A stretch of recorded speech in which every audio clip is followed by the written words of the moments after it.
morning. Ooh. Microphone's being weird. Good morning. If you are here on this Tuesday, let me know in the chat.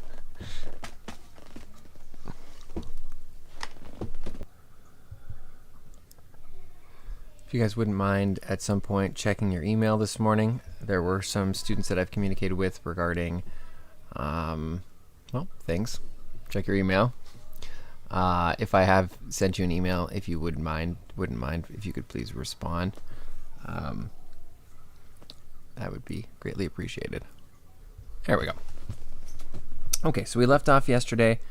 We were talking about the circulatory system. We went through the basic anatomy of a circulatory system, what parts are always included. We looked at the components of the blood. We looked at the heart's anatomy and the function of the heart. We looked at blood vessels and what the anatomy is of the blood vessels. Where we're going to pick off here is we're going to focus in a little bit more on the heart, and we're going to look at the electrical activity of the heart.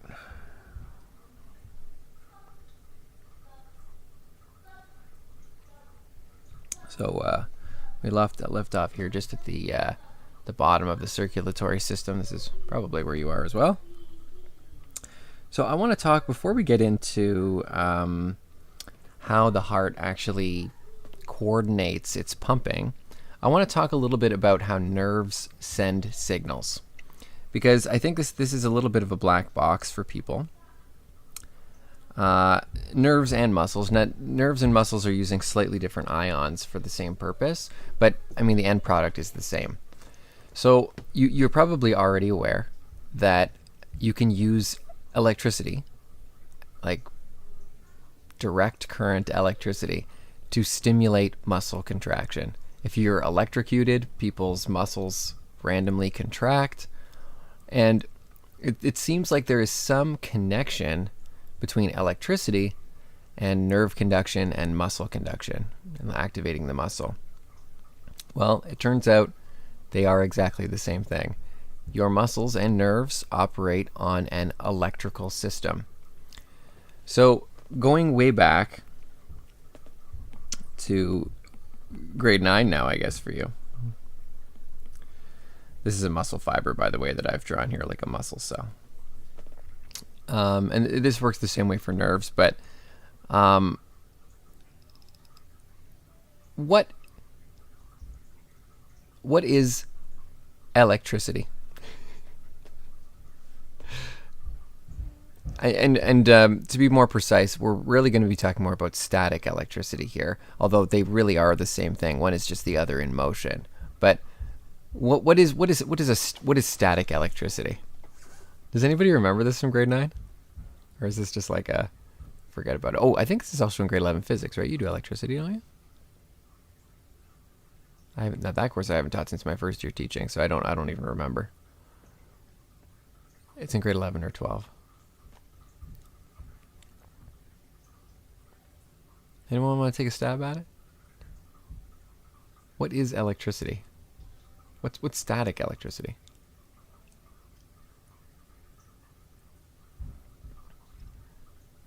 Too early in the morning, maybe.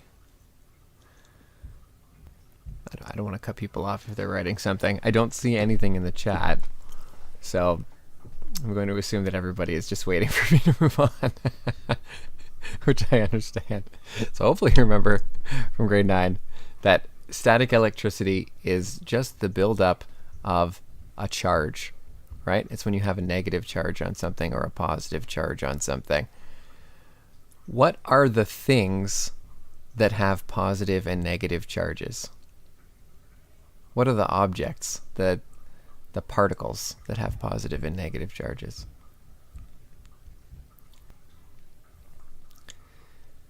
Did everybody peace out on this lesson? There we go. Okay, so Logan, you got it here. It's electrons and protons. Frank, you're on the right track here, which is that when full atoms have a charge, that is, they either gain electrons or they give away electrons, they are ions. So you were right, that this is directly connected to ions. So that you answered my next question, which is how is that represented? How are things with a charge represented in real life? And it's atoms with extra electrons or atoms with less electrons. Okay, those are called ions. You talked about them in grade 10 chemistry as well. So for example, you could have a sodium ion. It's a 1+ because it loses an electron, or you could have a potassium ion. I didn't just pick those two out of the air. Sodium and potassium ions are regularly used in the body for exactly this purpose, for developing static electrical charge. Because they are, large components of our diet, actually. So you consume a fair amount of sodium and potassium regularly. And in fact, you need to in order to replenish the dissolved sodium and potassium that you have in your blood. So how does this work? Well, if you want to create a charge on a particular object, you have to create an imbalance of these charged particles, where there's more in one location than there is in another location. That's called a gradient, by the way. This is an electrical gradient, but it's the same thing. So I'm going to stick to sodium in this case, although potassium is used for this purpose in a different context, but it is essentially used for the same thing. So what your muscles do is, on the surface of their membrane, of the muscle membrane, there are these little pumps. Okay, and they can pump sodium out of the blood,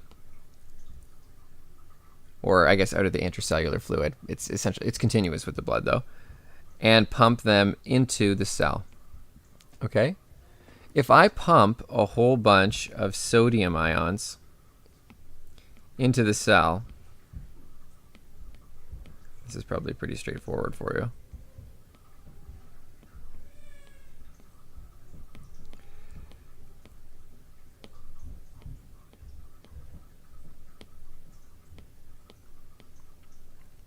What is my charge going to be inside this muscle cell?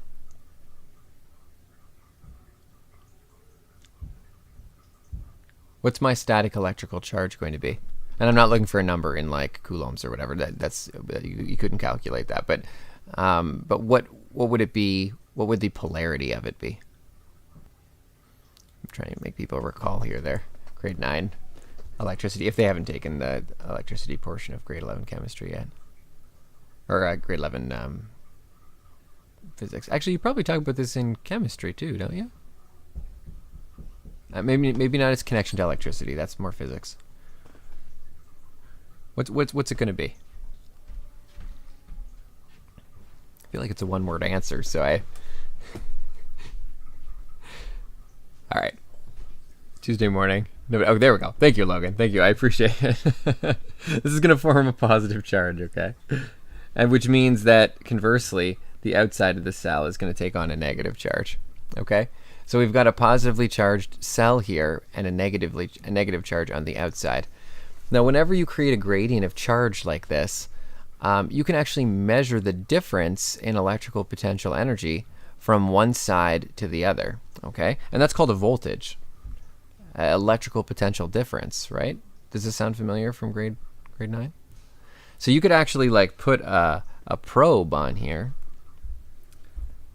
like that you would use in like your physics class. Put 2 probes on here, and then you could read the actual voltage. So this I mean I'm just putting a random number on this because I have no idea what this actually would be. Maybe it would be like microvolts if we're looking at a specific cell, or picovolts, even just like trillions, billions of a volt. But maybe this is like 0.1 microvolts or something like that. Okay, millionths of a volt. You can actually measure a voltage difference between the inside and the outside of the cell. You would have called this electricity in grade 9. This is a static electrical charge. You have charged one object up here. This is no different than if you were to take that muscle cell and like rub it on some rabbit fur. Although in that case, actually, no, it might become positively charged. I don't have the electrostatic series in front of me, but anyway, it's going to take on a static electrical charge. So it works exactly the same way in biology, except you're creating this charge by actually pumping these sodium ions into the muscle cell. Nerves work exactly like this as well. So what happens is when the muscle receives a signal to contract, it opens up these channels on the outside of the muscle, and the muscle depolarizes. So we call this being polarized. When you've created a positive and negative, that's a polarization. And it depolarizes, it unpolarizes when you open these up and the sodium comes back out of the pores, and that is what triggers the muscle cell to contract. So that initiates all of the muscle contraction machinery in the muscle cell, which we're not going to get into detail in this course, but it's fairly complicated mechanisms happening in there. But essentially, that's what's going to turn on the muscle cell. Okay, and then right after it has a contraction, this is going to get pumped back in and reset. Okay, we call that repolarizing. So there is a depolarization and then a repolarization, and then a depolarization and a repolarization. When you depolarize muscle, the voltage goes away. Okay, so if you're like watching a little needle on a voltmeter, the voltage goes down. Or I guess my camera's reversed here, so it goes down here. And then when you repolarize, then it's going to measure a voltage across that membrane again. And so you can use what is basically a voltmeter to monitor the electrical activity of the heart. And that's exactly what an EKG is, or an ECG. So we're actually going to discuss this measurement of electrical potential energy and how we can use that to figure out what's going on inside the heart. Okay, so this is just a read. This is on the next page. We're gonna come back to this. I'm not going to talk about it quite yet. But this is simply just a reading with a voltmeter called an EKG of the electrical activity across the heart. Okay, so that's sort of this in basic. Now nerves work exactly the same way. If you were to zoom in, remember that nerves are these big long cells. You probably would have talked about this in grade 10. So you've got the body of the nerve cell down here that is going to receive a signal from whatever, touch, maybe it detects heat, whatever the nerve cell happens to do. Okay, so it's going to detect that signal over here, and then it's going to pass the signal down along here to the end of the nerve, and then which is going to pass it on to another nerve. Okay, these are really great big long cells, and if you were to zoom in on that great big long part of the cell, it's the exact same thing going on. You've got these channels with sodium, and it's pumping the sodium across a membrane. Oops. And you can measure the electrical activity in the nerve as well, basically doing the basically doing the exact same thing. That's why if you've ever had an what's the one called for the brain?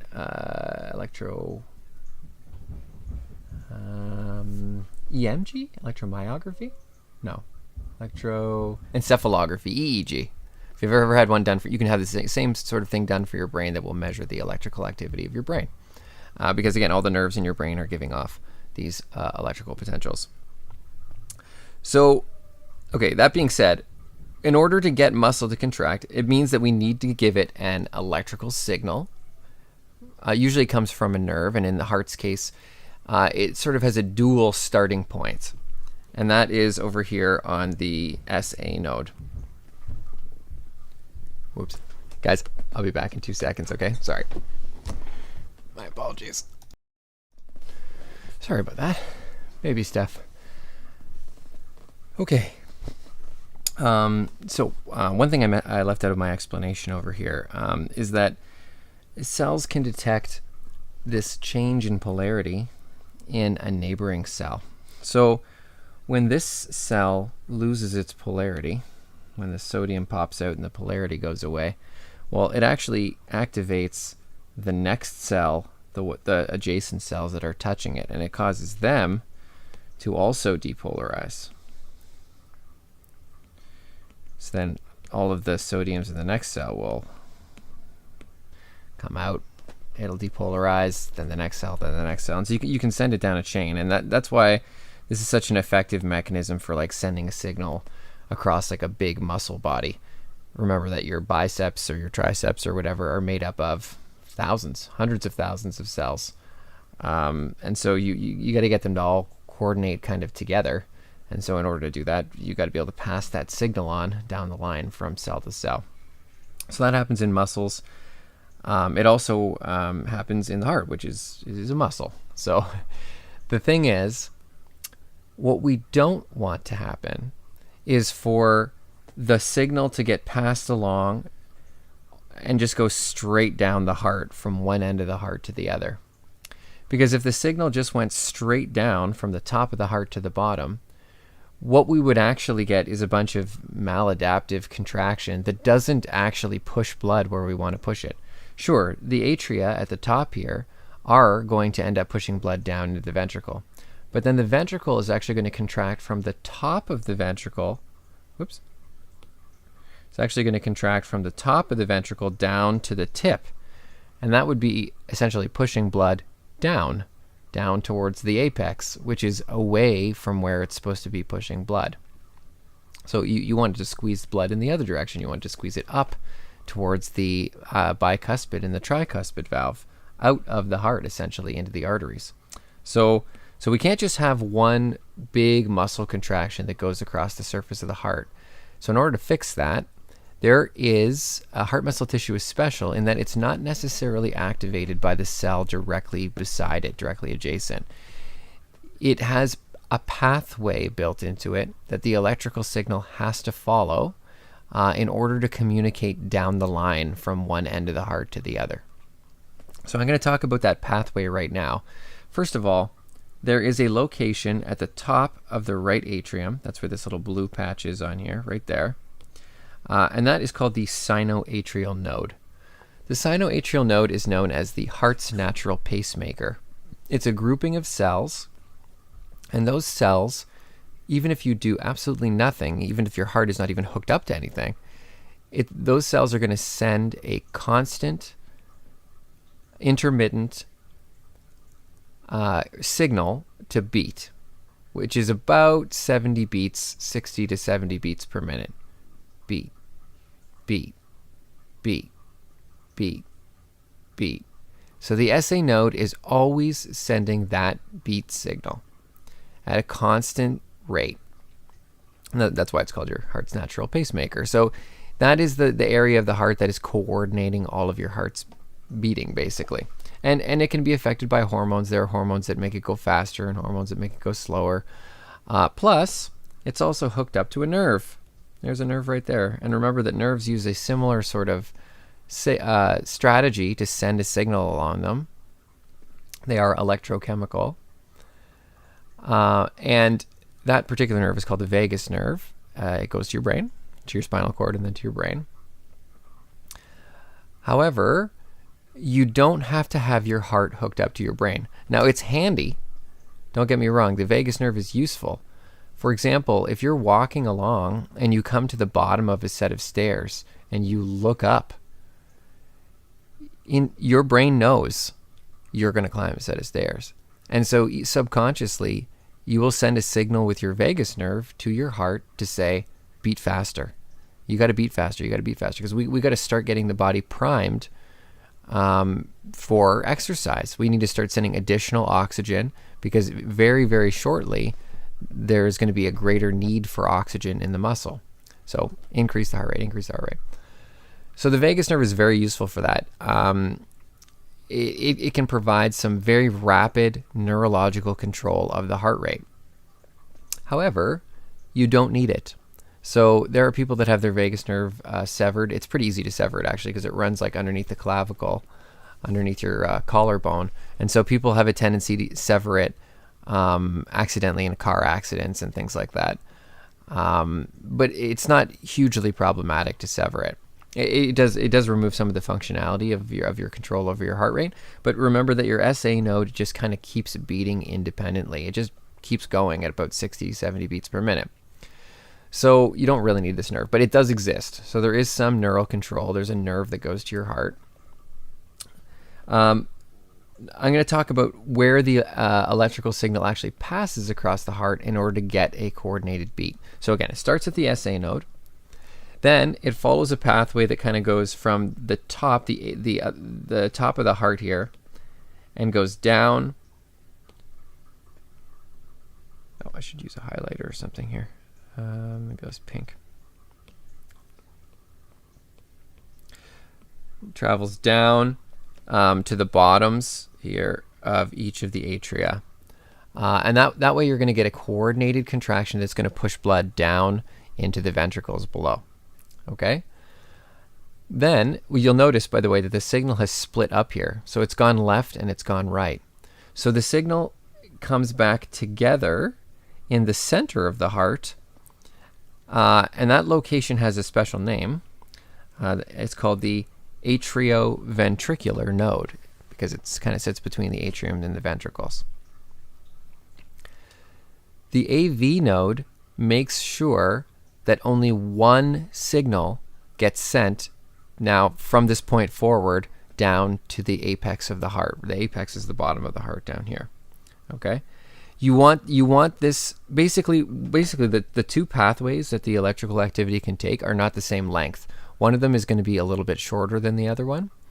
And if you didn't have an AV node here, you would send two rapid signals down to the apex of the heart. Basically, it would be like boo-boo, really fast, one after the other. And then that would prevent coordinated contraction of the heart, because you'd get a twitch happening instead of a coordinated contraction. So the AV node waits until both signals arrive from each atria. Then it sends those signals down the septum of the heart. So I mentioned the other day that the septum, which is right in the center of the heart, this like beefy part in the center, has a special role in regulating the electrical activity. It has some tissue in it that conducts the electrical signal from the atrium part of the heart down to the apex of the heart, which is way down here at the sort of the point of the heart down here. That's the apex. So, oops. Now we've traveled down here to the apex of the heart, and from the apex the signal goes back up again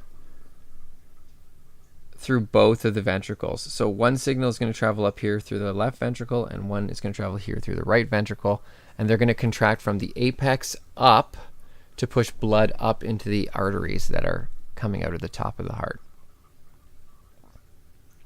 So that's the basic electrical pathway that is followed through the heart. Okay, it's a little bit extra complexity here. It's not like a skeletal muscle like your biceps or something where the whole thing contracts at once. It's just like a one hard contraction.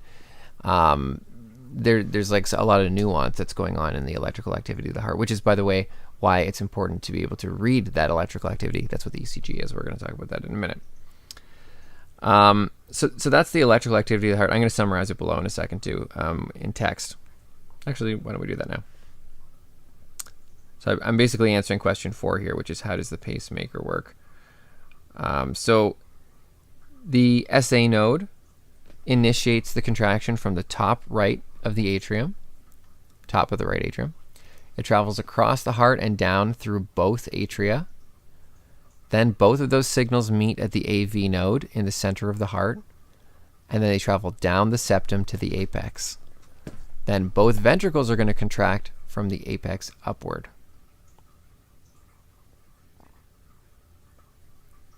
So that's the basic pathway.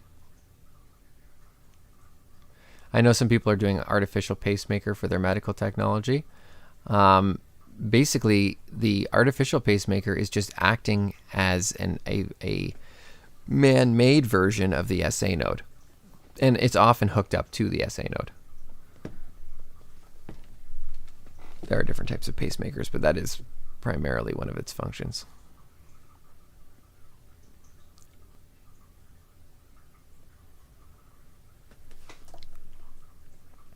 All right. I also want to talk just a little bit about the sound of the heart. So if you've ever heard a heart before, and you guys could just Google this on YouTube, sound of a heart, it's got like a loop-dub, loop-dub, loop-dub, loop-dub, loop-dub, loop-dub, loop-dub sound. Ideally. As long as everything's working correctly, that's the sound that it makes. So the reason for that sound, and people think, well, okay, you got two parts of the heart that are contracting basically one after the other. You've got the atrium pushing from the top, and then you've got the ventricles pushing from the bottom. And they alternate, right? It goes pump, pump, pump, pump, pump, pump. So, okay, that must be the lub-dub then. The lub is the atrium, the dub is the ventricles. That would make sense. Except for the fact that when muscle contracts, it actually doesn't make any sound. It's more or less silent. So there's one additional thing that's happening here that is actually making a sound inside of the heart. And that is that the valves have to close in order to prevent backflow from happening. So remember that when the atria contract, let me erase this here. When the atria contract, they're going to push blood down from the atria into the ventricle, right? On both sides, it happens simultaneously. And then once that contraction is done, blood is going to flow backwards a little bit and cause this valve to close. It pushes the valve closed. That's actually what makes the lub sound. So it's push from the atria and then lub. Lub is the blood falls back against the valve. The valves actually slap. The lips of them actually slap together as it closes, and that's causing the lub sound. And then you're going to get a pump coming from the ventricles. So the ventricles are going to contract, push blood up, and push blood up. And then that blood, after the ventricles are done contracting, is going to fall back on these valves. This is the bicuspid and the tricuspid. And those valves are going to slap shut. And that's where the dub sound comes from. So the lub and the dub, what you're actually hearing are the slapping of the valves closed after each part of the heart respectively is contracting. So if you get a chance to listen to somebody's heart, I don't know what you got at home.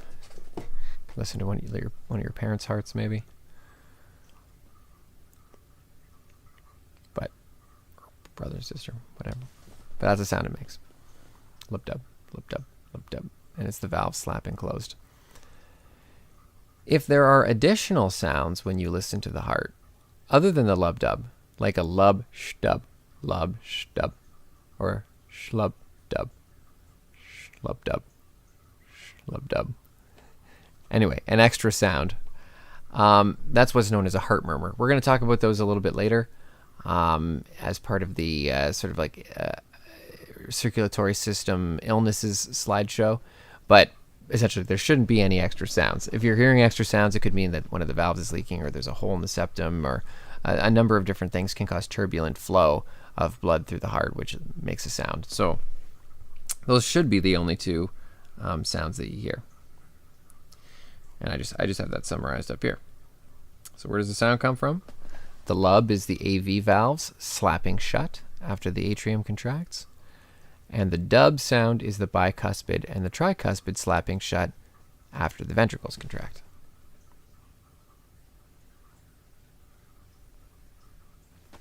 Okay. So let's talk about the actual electrical activity that we can read coming from the heart. You can have some probes put on you. I read an article the other day that the new Apple Watch will probably have a one lead ECG built into it, which will allow you to get an ECG trace from your heart just on your watch, which is kind of cool. I've never even heard of a single lead ECG before. Normally, in order to get to read a voltage, you need two probes, right? Because you're reading a voltage difference between two locations. But there's a way apparently to do it with the one lead. I don't know how. I think maybe it's reading it to ground or to the electrical potential difference of the air. It's like comparing the charge in the air to the charge across the skin. I'm not actually sure how it works, but anyway, let's look at this ECG read. You probably have seen these before. you know, in like a movie or something in the background, you can see the little ECG trace where it goes like boop, boop, boop in the background. This is like fairly common television fodder here to like have this in the background in a hospital room. And I mean, they put these on people in real life if they're concerned about their sinus rhythm, which is just simply the electrical activity of the heart. So let's talk about what the different parts are of this ECG trace. This is what it should look like. I actually had one done recently. This is mine. And so there's an actual one. It's not quite as neat and tidy as the one over there. The other one over there is like hand drawn. This is what an actual one looks like. I just took a picture of it off the machine. But anyway, it starts off with a little blip here. Okay, and remember that we're reading voltages here across the heart. So starts off with a little blip in voltage at the beginning, and that little blip right there is actually the atrial contraction. So that is a measurement of the depolarization of the atria. And you might think, oh, well, that's a teeny tiny little thing there. Yeah, it is. It doesn't really look like much on the actual ECG trace. And that's because, again, going back to the anatomy of the atria, they're very thin and they really don't look like much. Oftentimes when we do the heart dissection, people don't even know what they are on top of the heart. They're like, what's this flap of stuff? That's the atria. It doesn't look like much. So anyway, that's the P. It's called a P wave. So the P wave at the beginning is the atrial contraction. Then after the P wave is a big bloop. This is the thing that makes the sound, the boop sound, which is called the QRS complex. The QRS complex is a measurement of the ventricular contraction. And obviously it's a lot bigger. The main bulk of the muscle in the heart is ventricle. So when it depolarizes, there's a big change in voltage that you can read.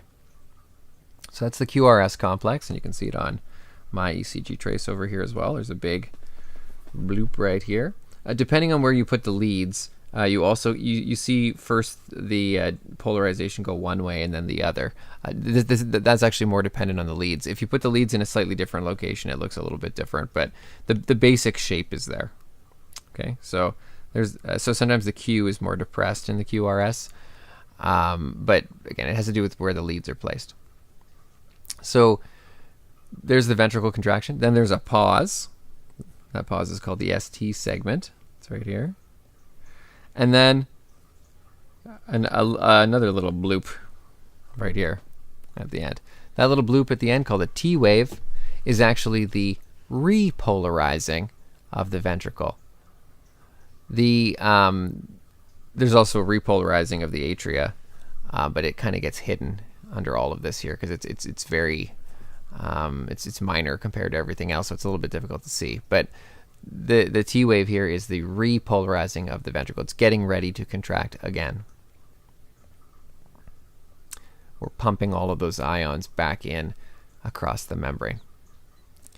And so ideally, when you get your heart checked out, this is what your ECG trace will look like.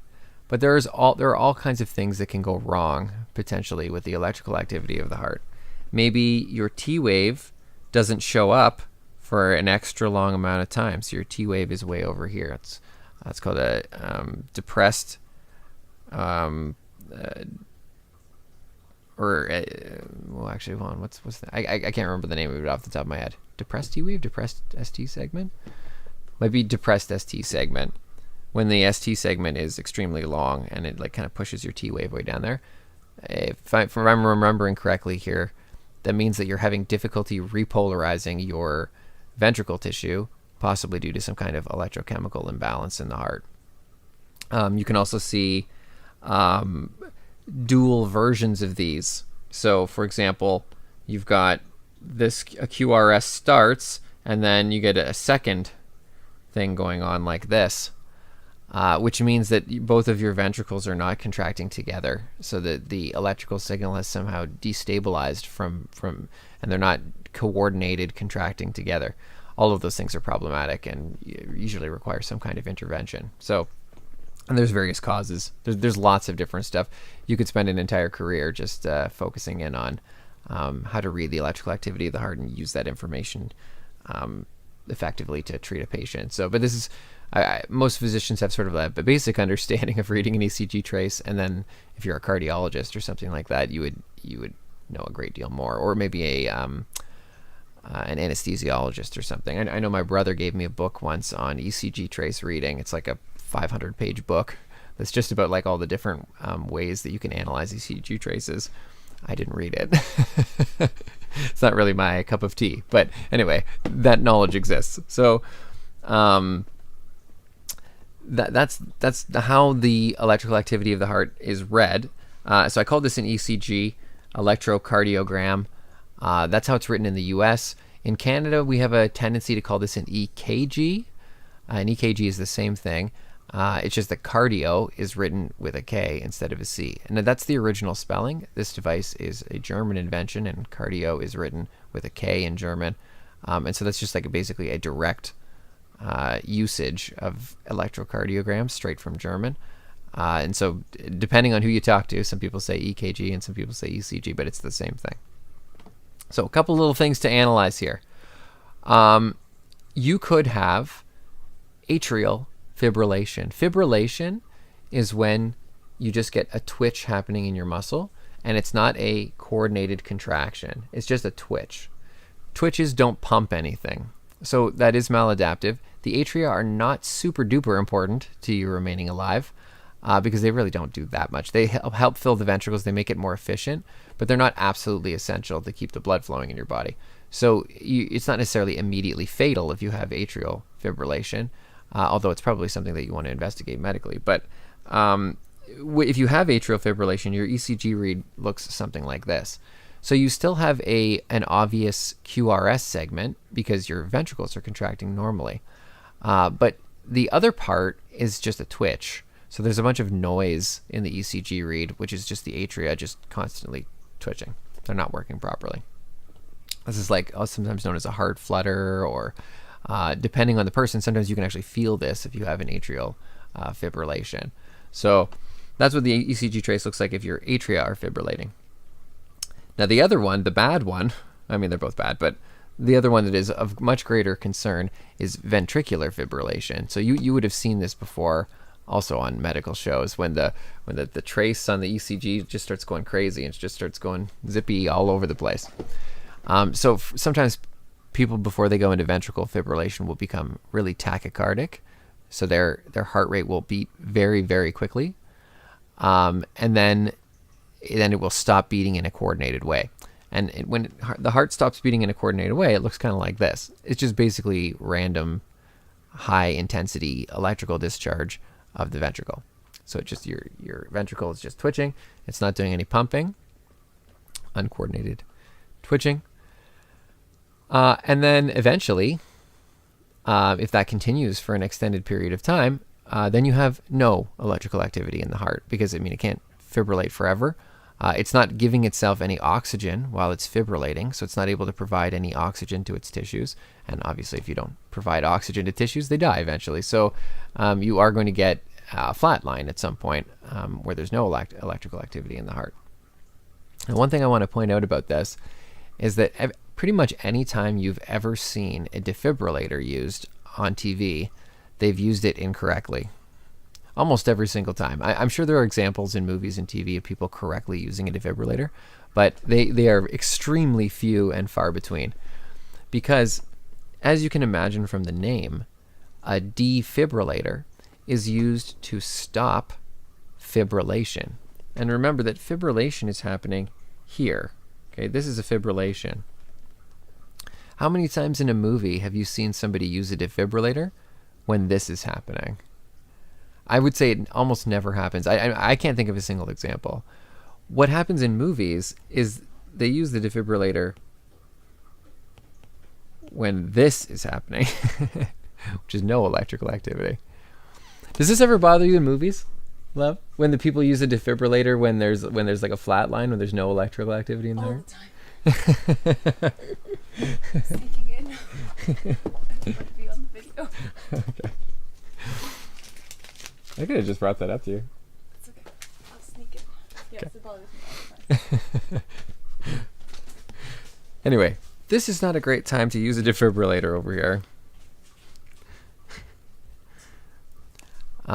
Because there's nothing to defibrillate because there's no fibrillation. So before, if a person is here and they have no electrical activity, what you have to do is you actually have to get them here first before you can use the defibrillator. And there's various ways you can do that. You can give them epinephrine, and in the meantime, by the way, while people are trying to figure this out, somebody is doing CPR. That's what they would do in the hospital. So CPR is being done in an attempt to artificially push blood through your heart and perfuse your brain a little bit with some blood. It doesn't work terribly well, but it's better than nothing, to try and keep everything sort of going until you can get them fibrillating again. Once you do get them fibrillating and you get that twitching, then you can use a defibrillator, and then hopefully you will be able to recover a normal sinus rhythm in the heart. That's the idea. When you use those AEDs, the automatic defibrillators that we have at the school, you put the probes on. They only will discharge and defibrillate somebody if they detect this electrical activity in the heart. If there is no electrical activity in the heart, they won't do anything. They will not discharge. I mean, if they would discharge when there's no electrical activity, you could strap that thing onto a ham. Like you could strap it onto literally anything and it would just start discharging. And that's not how it works. It only works.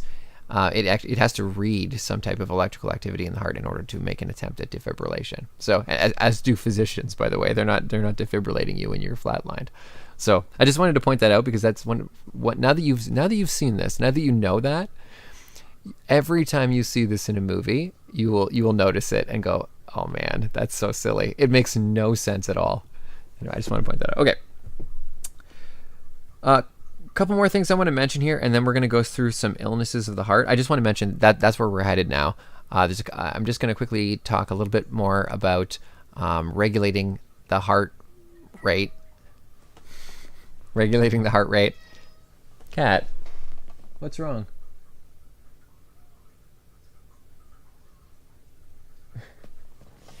About regulating the heart rate, and then we're going to go through these illnesses.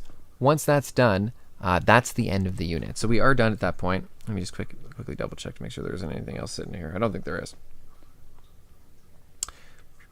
Oh, yeah. So that's it. I did provide an extra video here on reading EKGs or ECGs if you're interested. This is purely enrichment.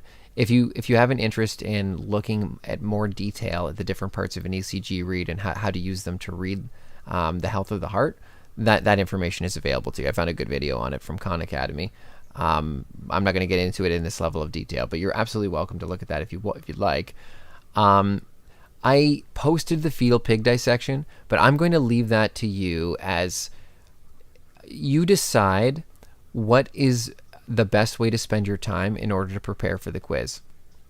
If you'd rather make your own study notes, if you'd rather review your notes on your own as you go back over the unit, fine. That's totally reasonable. If you feel that seeing what the main systems look like in an actual pig is going to help you recall and go through the systems, the three systems, then by all means watch the fetal pig dissection. Under normal circumstances, I would do it. I would do it live. I don't have a fetal pig at my house, so I just use the recording from last quad. It's there. If you're interested. Normally, if this wasn't like a COVID year, you would do the fetal pig dissection. That's the whole point, that you would examine the different systems yourself. We're not able to do that this year, so it's kind of a bummer, eh? I know you take a biology course, you want to do all this hands-on stuff, and then you end up doing it over the internet. What a bummer. It's a bummer for me too, by the way. I like doing all that stuff. So anyway, the second half is all for you. It's for you to finish your quiz, finish any of the outstanding assignments from the unit, work on your medical technology project. So I'd like to try and keep as much of the second half of the day for you. So I'm gonna try and get everything done here during the first half. That's where we're headed today. And this is the last day of the unit. So tomorrow we're going to be getting started with the plants unit. Remember that everything comes due for this unit at the end of the day. That's midnight, the day after the last day of the unit. which in this case would be tomorrow. So everything from this unit comes due tomorrow at midnight. That is the medical technology assignment, the vocabulary list, and the quiz. If one of those items you feel is not going to be completed by midnight tomorrow, totally fine. Please let me know what your potential schedule is and keep the date reasonable for yourself. Don't push it too long, or you're going to find it overlapping with a bunch of stuff from the plants unit, and then you're going to get yourself into trouble. But I absolutely am flexible. So if you need an extension, please let me know. But I would like you to communicate with me. It will keep you on track. That's the purpose of having that communication. I just don't want people to fall behind and then get stuck at the end of the quad, because it's rapidly approaching. After this unit, we only have 2 more units, and that is it. Then that's the end of the year, guys. So we just have to make sure that we're on track to finish by that time. Okay. So we already mentioned one way that you can increase and decrease your heart rate, and that is by using your vagus nerve. Your brain can basically just say, hey, beat faster. That's a thing that exists. And so that is one way that you can moderate your heart rate. Now, that's not the only way. So and by the way, this is not an exhaustive list. So you also have some biochemical methods with which to increase and decrease heart rate that are based on things like hormone signaling coming from muscle and things that are indicating that you have a higher need for oxygen from your tissues. I'm not going to examine that in detail here, but I do want to talk about the noradrenaline and the acetylcholine pathways. So these 2 pathways in the body are known respectively as the sympathetic nervous system, or the sympathetic nervous system, and the parasympathetic nervous system. One other thing I want to point out quickly here is that the word noradrenaline and norepinephrine are the same thing. Just like the word adrenaline and epinephrine are also the same thing as these terms. So noradrenaline, adrenaline, norepinephrine, and epinephrine are all the same word. They mean the same thing biologically, which is very confusing. And so you will see these used interchangeably in different contexts, but they are all referring to the exact same molecule. Okay? Epinephrine.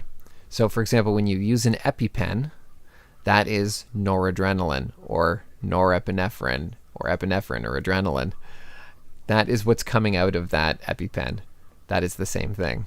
Okay, so just to be really clear here, all of those words mean the same chemical. I don't want people to be confused. I'm telling you that because they're just used interchangeably all over the place. So that chemical, noradrenaline, norepinephrine, adrenaline, the thing that comes out of an EpiPen, is the chemical that is produced from your adrenal glands, which are sitting on top of your kidneys, and they activate the sympathetic nervous system. So the sympathetic nervous system is also sometimes referred to as your fight or flight response. And you may have heard of this before. It's what happens when you get scared. So if you've ever been like on a roller coaster, or I don't know what kind of exciting things you guys do in your lives. You've been in a haunted house. I don't know. And you feel like that rush that happens when you get scared and your heart starts racing. That is your sympathetic nervous system being activated. It's your fight or flight response. And that mechanism is designed, and all mammals have this, by the way. And by the way, many non-mammals have this as well, or something akin to this.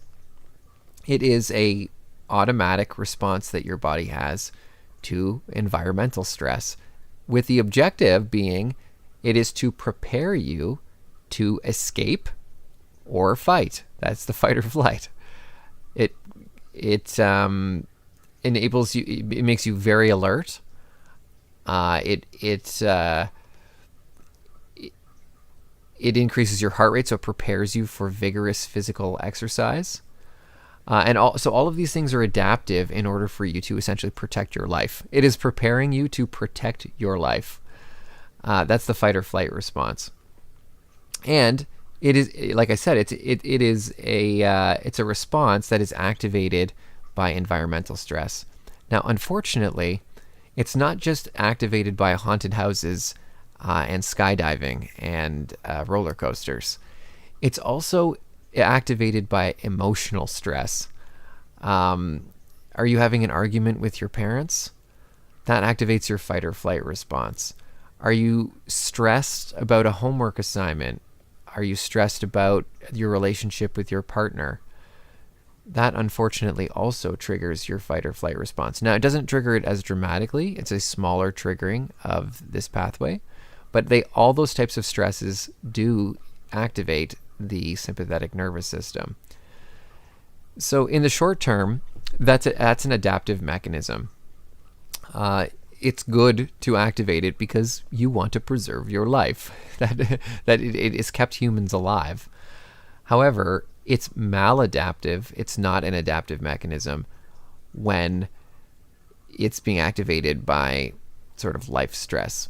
And if it's activated all the time, your body, in order to deal with constant activation of your sympathetic nervous system, you produce a hormone called cortisol. Some of you may have heard of cortisol before. Cortisol is sort of like your body's way of just dealing. It's to deal with the long-term stress response. And in the short term, it's not hugely problematic. However, if you have elevated cortisol for a really long time, it can cause a lot of problems. It messes with your metabolism. It is a potential pathway to a number of disease mechanisms. Anyway, that's when people talk about stress hormones. I'm sure you've just heard that, like in popular culture, people refer to stress hormones. They're talking about cortisol.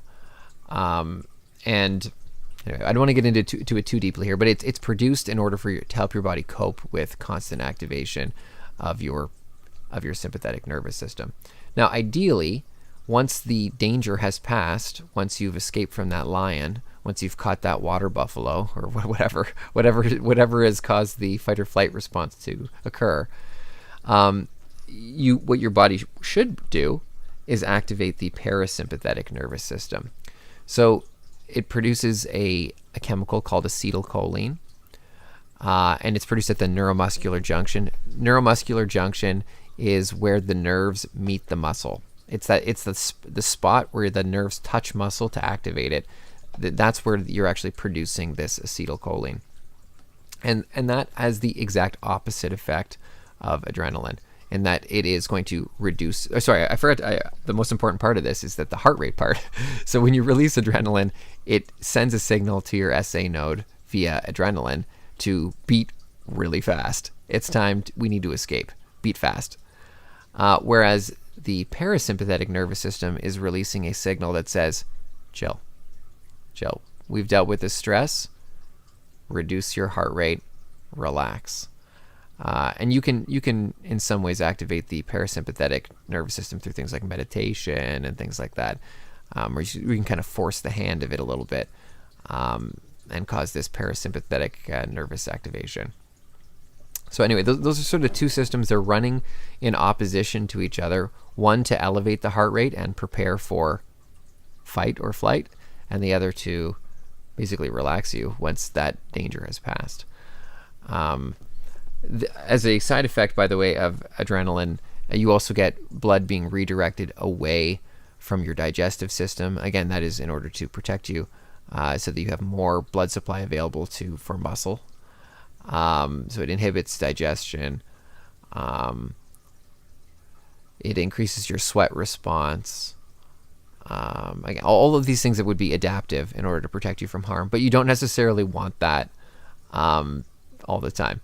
If you've ever been like going in for a job interview and you've noticed that you're just like sweating profusely, Unfortunately, I feel like that's happened to me before. So that's actually partially the sympathetic nervous system is responsible for that, because again, it's preparing you for flight. So because you're nervous, so it's activating your stress response.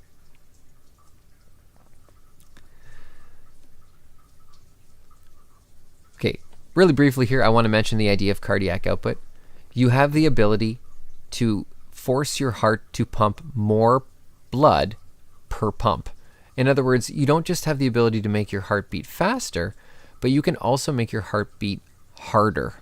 You can make more blood be ejected from the heart per beat.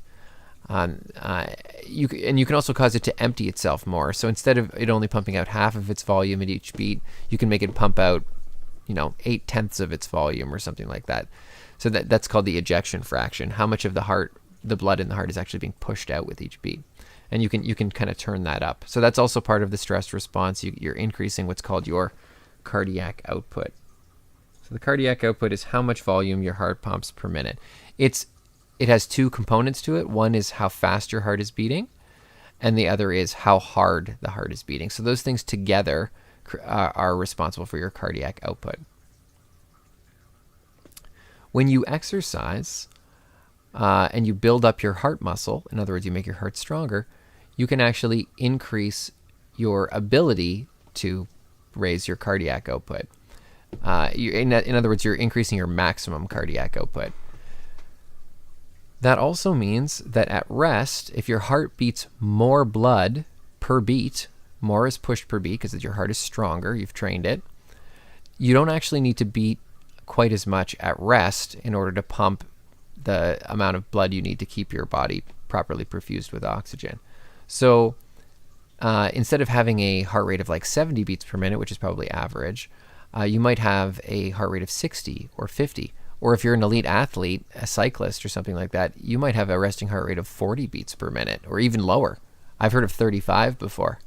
So if you're not an elite athlete and you have a heart rate of 35 beats per minute, you should go to the hospital because it probably means that there's something wrong with your heart. It's only beating 35 times a minute. That's less than half of what the average is in the population.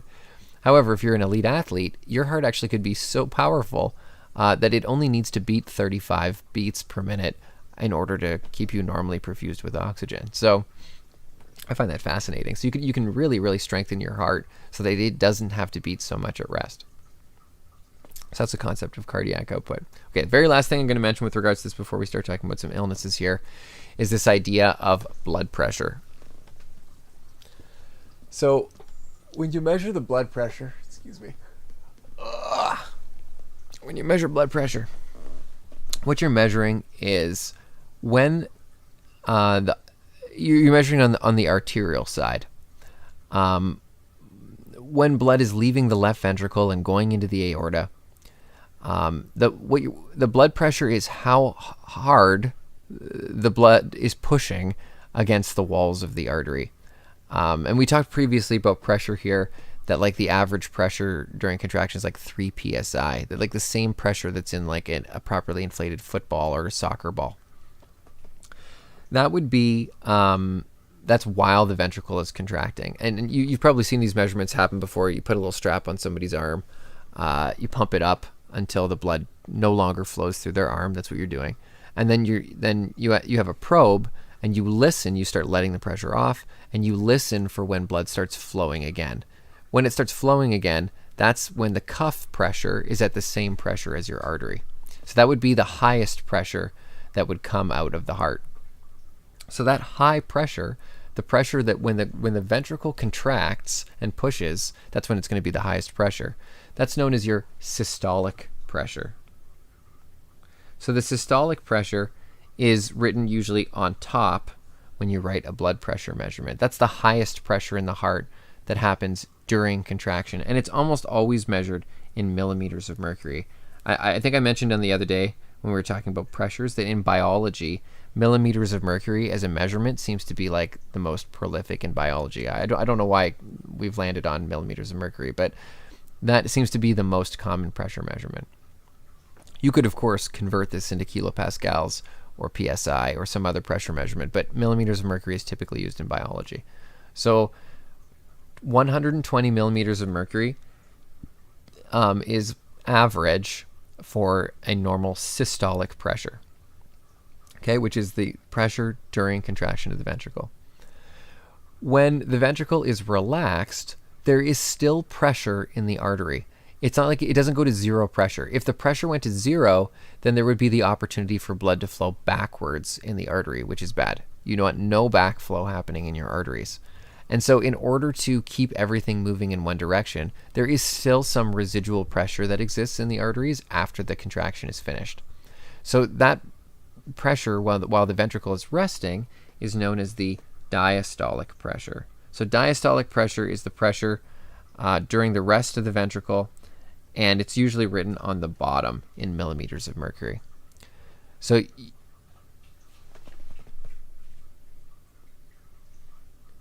hello? Weird sounds. So you may have heard of 120 over 80 as being a quote-unquote normal blood pressure. There's a range. There's a range of normal values. But this is probably average. My blood pressure measured at rest, the last time I measured it, which was, I guess, over a year ago, but I usually measure it in class when everybody else does it, is about 120 over 80. It's like 122 over 80, which is normal. If you have a blood pressure that is over 144 over 94, if either of those numbers are over this number or at this number, we call that hypertension. Hypertension is chronic high blood pressure. It means that there is too much pressure in your arteries. And keep in mind here that this is at rest. At rest, this is your pressure. During exercise, it's totally normal to have much, much higher pressure than this because you need to increase the pressure in order to properly perfuse your muscles and stuff like that when you're exercising and running around. But at rest, if it's sitting at this value at rest, you're getting into some trouble.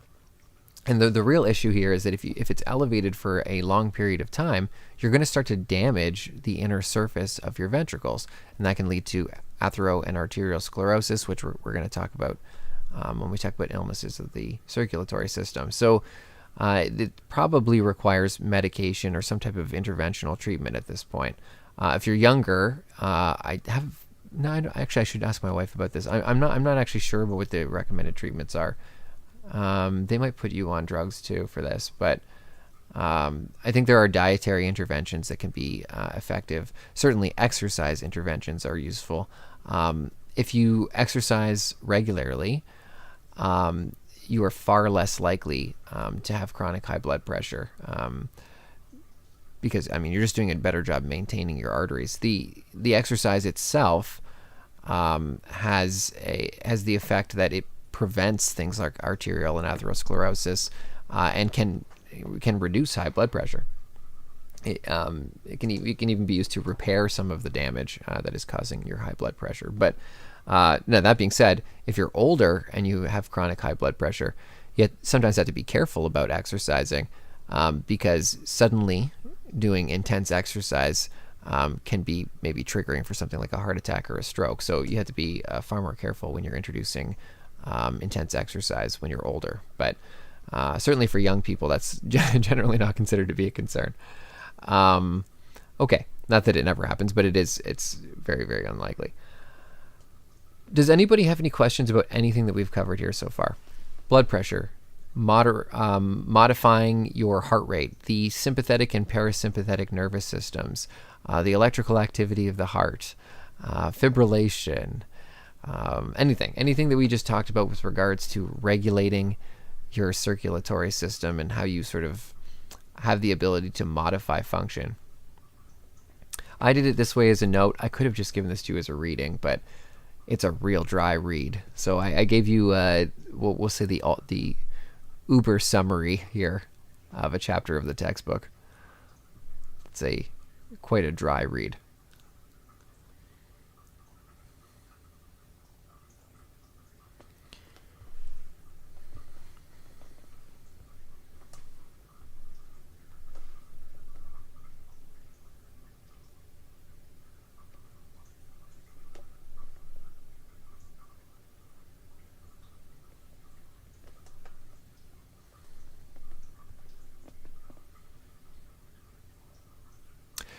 Good question, Logan. So just like with heart rate, if you are an elite athlete, your blood pressure can be very low. And the reason for that is that your arteries, the muscles in your arteries, are actually so finely tuned that you don't need a lot of pressure to properly perfuse the different parts of your body. And your arteries are able to adapt very quickly to regulate that blood pressure and to make sure that everything is getting perfused properly, even if the heart is providing a very low pressure. And so elite athletes tend to have very low resting blood pressures. And that's not maladaptive. That's totally fine to have that if you're an elite athlete. However, if you're not an elite athlete, having a really low blood pressure can often mean that you're not able to properly perfuse your brain. That would be the greatest concern. And you might be experiencing things like every time you stand, you feel like you're going to pass out. That would be having chronic hypotension. Hypotension is the opposite of hypertension. It's chronic low blood pressure. It is not very common, and it is not nearly as problematic as high blood pressure. High blood pressure damages your arteries. Low blood pressure may have some symptoms that you have to deal with, but it's not going to damage your arteries. It's not going to make it more likely for you to have a heart attack or a stroke. So really, the consequences of having hypotension are not nearly as significant, unless it's so low that, you're having difficulty maintaining consciousness, in which case you might be experiencing heart failure. So, but a good question is, what would a low one be? And I don't actually know the answer to that, but I'm going to look it up.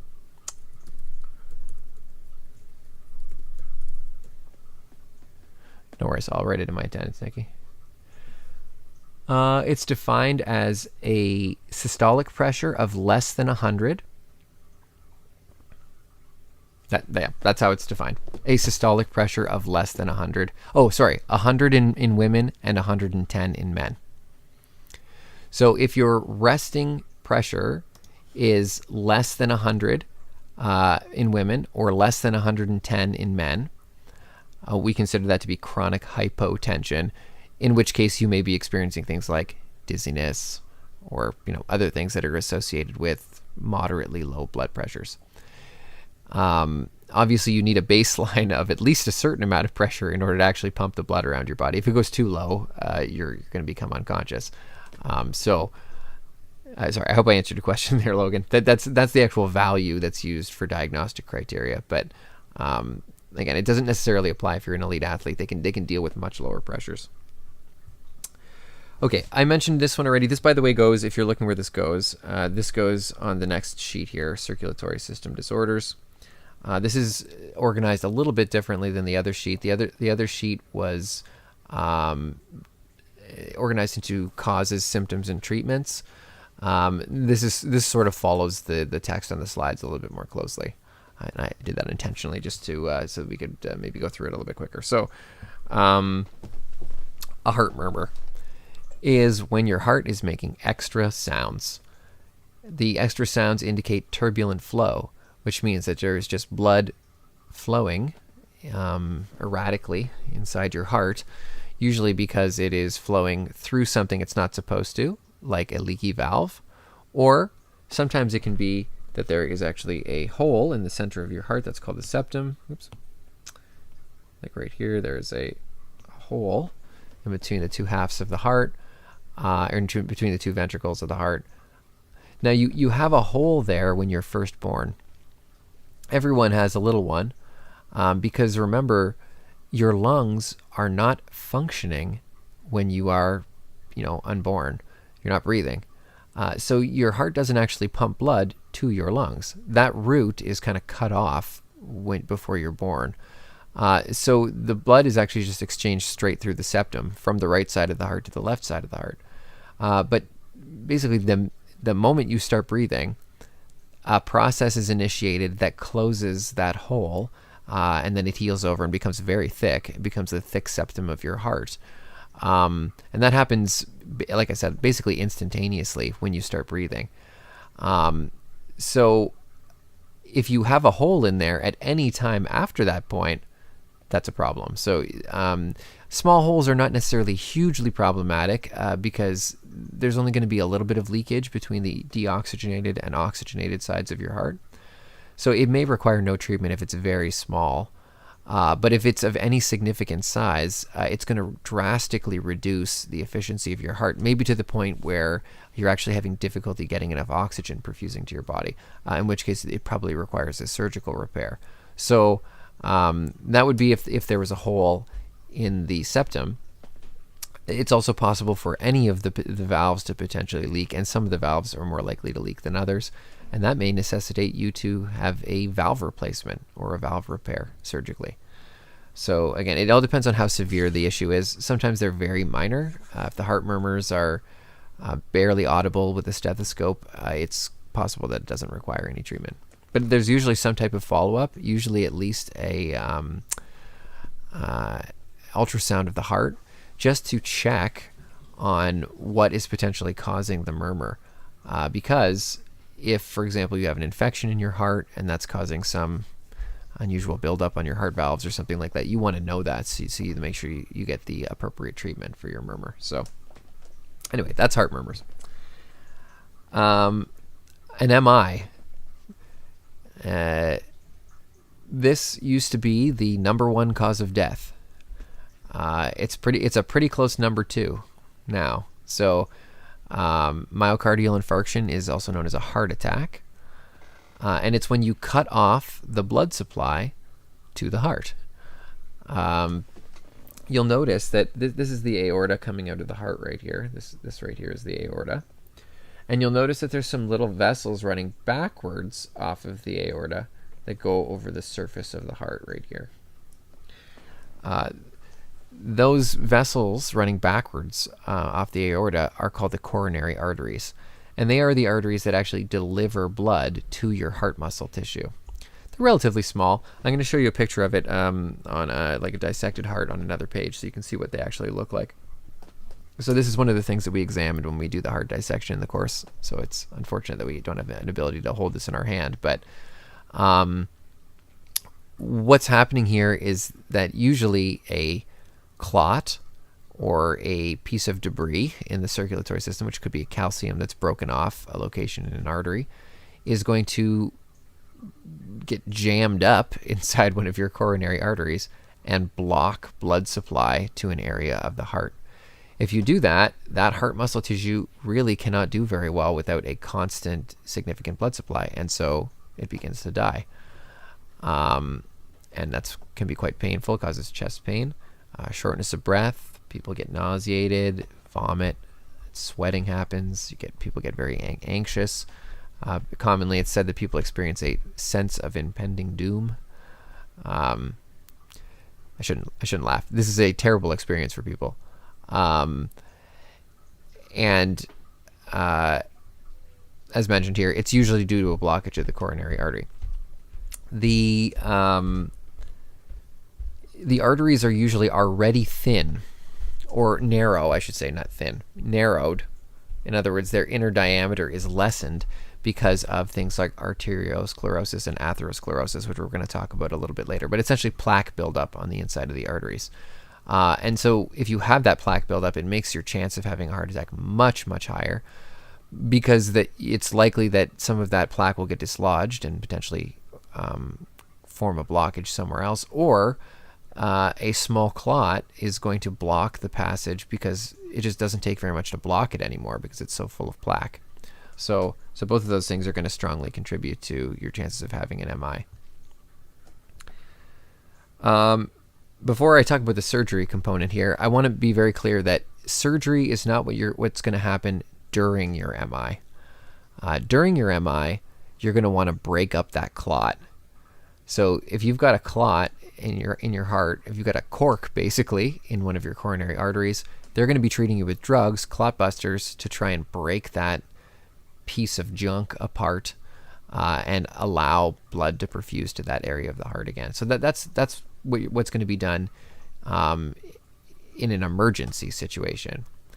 Now, once you've resolved the immediate emergency, which is you've removed the clot, the secondary thing that you can do is you can do something to try and increase the diameter of your coronary arteries to prevent future clots, or you can actually build new blood vessels around the clotted one, or the blocked ones, the ones that are full of plaque, to the various parts of your heart. And so that's called a bypass.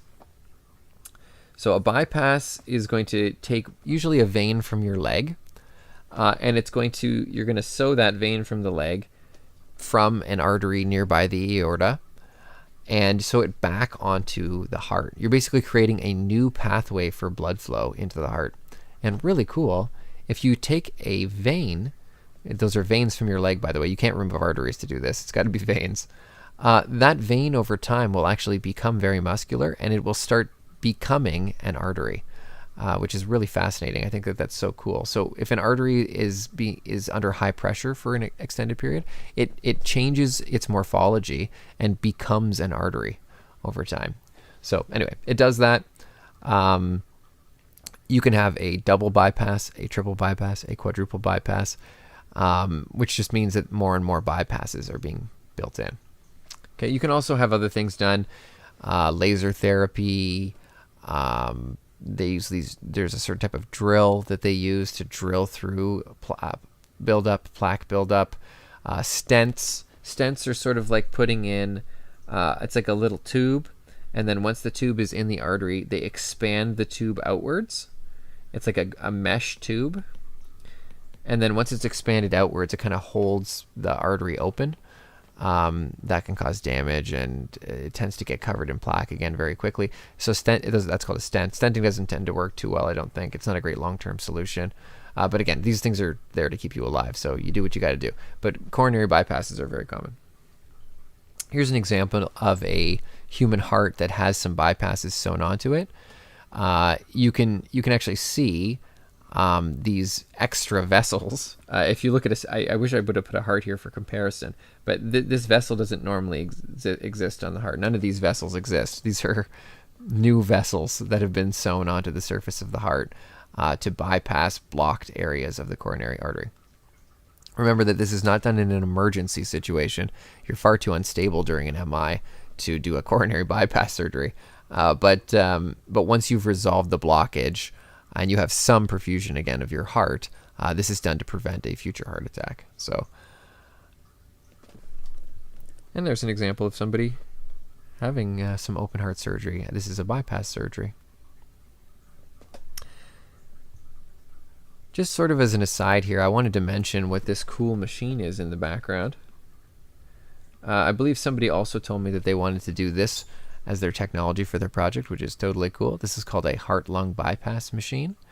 As you can imagine, if you're sewing blood vessels onto the heart, or you are repairing valves in the heart, or you are doing a heart transplant, you can't have the heart beating full blast during that entire process. If you've ever tried to hook up something to your hose outside, like your garden hose, while the hose is running, you will have noticed that is extremely difficult to do because the pressure from the blood running through is pushing away the thing that you are trying to attach. And so in order to do a lot of these surgeries, they have to stop your heart. Your heart is stopped temporarily, but obviously if you just stopped the heart and did nothing, the person would die. So you need to take over the function of the heart, the pumping, and you also need to take over the function of the lungs. You need to be able to perfuse the blood with oxygen and remove the carbon dioxide. And so this machine does both. That's why it's called a heart-lung bypass. And it basically takes over and does the functioning of the heart and the lungs while the surgery is ongoing. It's kind of a cool machine. There's a person back there operating it that's a perfusionist. That's a full-time job if you work at a big hospital. Just run that machine all day. But it's a pretty high-stakes job. You got to make sure that thing's running properly. I think you're also responsible for cleaning it. It's a very complex machine to clean effectively. So that must be a very fascinating thing to do. Anyway, this is just a little bit more detail about the heart-lung machine. Kind of cool. Okay, let's talk about a stroke. A stroke is a heart attack of the brain. It is exactly the same mechanism as a heart attack, or at least it can be the same mechanism, where you have a blockage or a lack of blood reaching a tissue. But this, in the case of a stroke, it's a lack of blood flow reaching a part of the brain instead of the heart. So really important to note here that there are two different kinds of strokes. There's the one that is exactly the same as an MI. So that's known as a ischemic stroke. And that is where you get a clot or some kind of piece of something that breaks off your artery somewhere and lodges itself in one of the arteries of the brain and prevents blood flow from getting past the blockage. That is an ischemic stroke. Ischemia basically just means lack of blood flow. So an ischemic stroke is a lack of blood flow due to a blockage. In the case of an ischemic stroke, you give the exact same medications you'd give them for a heart attack, which is a clot-busting medication to bust that clot apart and open up the pathway in the brain again. In the brain, it's a little bit more complicated because you could also potentially have a hemorrhagic stroke. A hemorrhagic stroke is kind of like the opposite of an ischemic stroke. It's when you spring a leak in the brain. And these can be very serious. And once you've sprung a leak, it prevents proper blood flow because it causes a bunch of inflammation. So there's a bunch of blood leaking everywhere, and the inflammation restricts proper perfusion of blood to areas of your brain. So that's a hemorrhagic stroke. Now you'll notice that the hemorrhagic stroke is basically the opposite, as I mentioned, of the ischemic stroke. And so therefore, if you use the wrong medications here, you will kill the person that you are trying to treat. An ischemic stroke requires a clot buster. A hemorrhagic stroke requires a clot promoter. You want to do the opposite of breaking apart clots for a hemorrhagic stroke. You want to help the blood clot so it can patch over the leak that is happening in the brain. So if you give somebody with an ischemic stroke medication for a hemorrhagic stroke, you will kill them. If you give somebody with a hemorrhagic stroke the medication for an ischemic stroke, you will kill them. So it's really important to figure out which type of stroke somebody is having before you try and treat them, which is why you have a CT, usually of your head. If you're coming into the hospital and they suspect a stroke, they give you a rapid CT, which is basically a 3D X-ray of the head to try and figure out, is this a leak happening or is this a blockage happening? And I'm going to show you some pictures of what those look like on the next pages so you can see how that's actually used diagnostically. And some of you will be doing this technology for your project, and so it might be helpful. But anyway, obviously, if you don't get enough blood to a particular part of your brain, we already talked about how neurons in the brain are extremely sensitive to low oxygen. And so you're going to start getting cell death very rapidly after blocking oxygenation. So it can lead to potentially paralysis, brain damage. The loss of ability to speak is like one potential stroke side effect, but there are many neurological ones like that. And obviously, if you have enough tissue dying in your brain, that causes you to die. So you can definitely die from the stroke. Heart attack and stroke together, as I mentioned, are considered, or the two are the second leading cause of death. They used to be the leading cause of death, the most likely way that you would die at the end of your life, but they were overtaken fairly recently by cancer. Now, that sounds really negative. It sounds like, oh man, you mean we have so much more cancer now that it's overtaken stroke and heart attack and stroke as the leading cause of death? Actually, no. We don't have more cancer now than we did previously. The reason why cancer has overtaken them is because we're better at treating these. So we're better at treating heart attack and stroke really than we ever have been before in history. And so they're less likely to kill you. So if they're less likely to kill you, something will kill you. There is always a thing that will kill you. And so if you are going to survive your heart attack and stroke, something's going to get you. And then that something is more likely to be cancer now. Not necessarily because there's more cancer, but because people are living longer, and when people live longer, they're more likely to have cancer. That's just simply a fact of life, and everybody dies. So,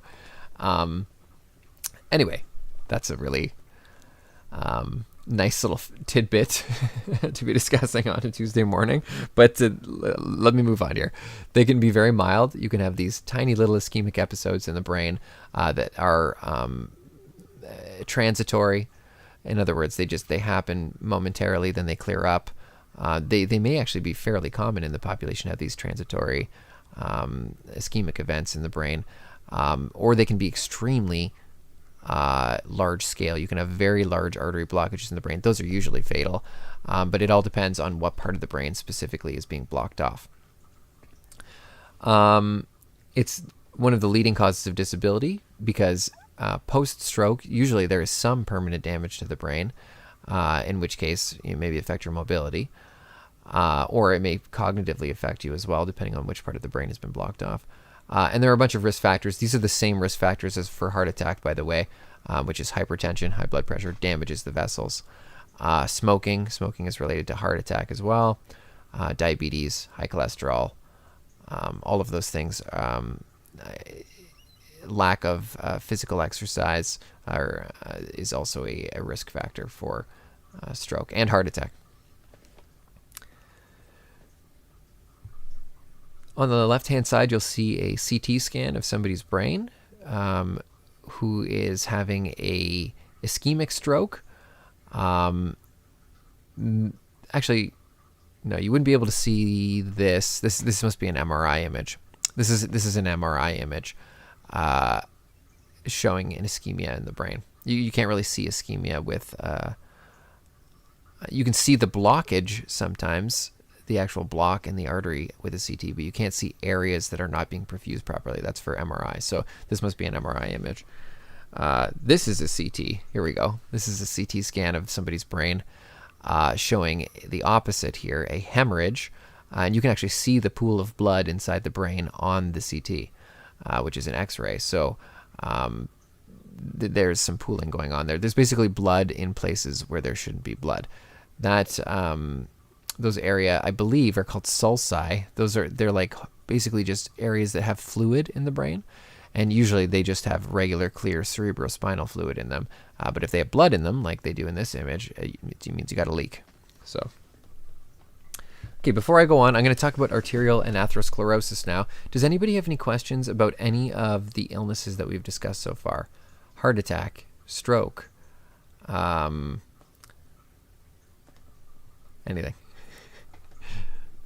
Heart murmur.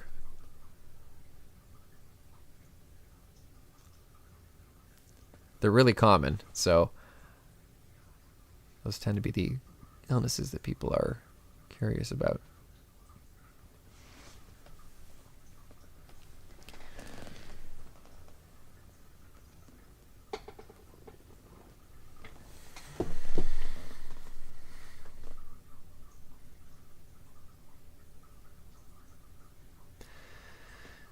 Okay, I'll keep going then.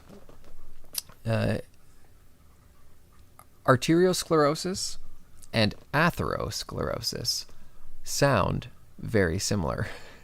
A number of people use these terms interchangeably. However, there are slight differences. Now, the reason that they're used interchangeably is because they are caused by the same thing, and they, in essence, have the same effect, and they usually come together. So these are often not differentiated properly between the two different processes here. They are different from each other, but because they often come together, people just will say arteriosclerosis or atherosclerosis and really mean both of these things. Okay, so first of all, what is arteriosclerosis then? Arteriosclerosis is when the arteries become hard. That hardness is a calcium buildup on the inside of your artery.